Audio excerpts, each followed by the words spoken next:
Cripps, thanks for joining us. With the momentum that Gold Coast had in that final term, what could the coaching staff have done more to arrest the momentum that they were getting out of the centre clearances, do you think? Yeah, look, it's obviously a pretty difficult situation when they were obviously winning a fair amount of the footy and being able to surge it forward. And look, we certainly made some changes structurally and threw guys around personnel-wise, but obviously it had no effect in the end. And they kicked 6 goals to 1 in the end. Words really can't describe what happened. With their height advantage around the ground with players like Smith, Gurringe and Fraser and Dixon, how big a loss was Dean Brogan before the start of the match?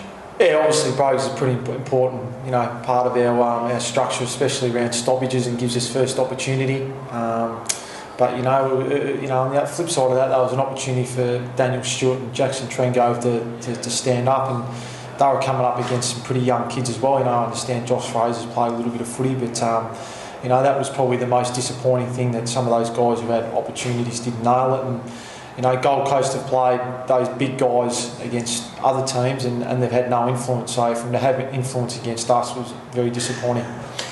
What do you take out of the match, given that at the 28-minute mark of the third quarter we were 40 points up and looking like the win was going to come within a quarter's time? Do you look back on the good things that were done in the first 3 quarters and analyse them as much as you will what happened in the last quarter, or where do you view it from a analysis point of view? Yeah, I reckon we could spend a lot of time watching the vision as we do, and we can pour over the statistics, but at the end of the day, we just spoke about it then, it's obviously got to do with their attitude and their mental preparation. So we'll spend a lot of time looking at what the guys did during the week. From a coaching point of view, we prepared them as we normally would in terms of preparation for the upcoming opposition and what we need to do from a training point of view.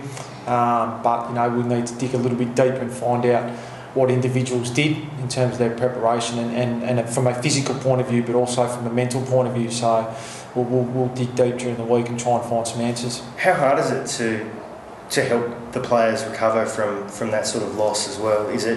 Do you offer them support and nurture them, or is it a case of tearing strips off them and making them realise that they have to work so much harder?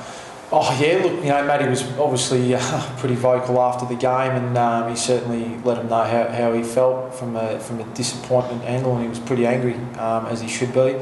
But look, we need to review the game, as I said, find some answers as to why the performance was put in. And then at some point though, as the old cliche, we've got to move on, because we've got the Kangaroos in 7 days' time, and we've got to prepare them again. So look, there'll be hurt and disappointment, and obviously all the supporters and members out there will be bitterly disappointed and gutted by it. But we'd like to think the players are hurting even more. So they've got 48 hours till we see them again. So we'd like to think they're highly embarrassed about what they've put out there. Cripps, thanks for your time. No worries.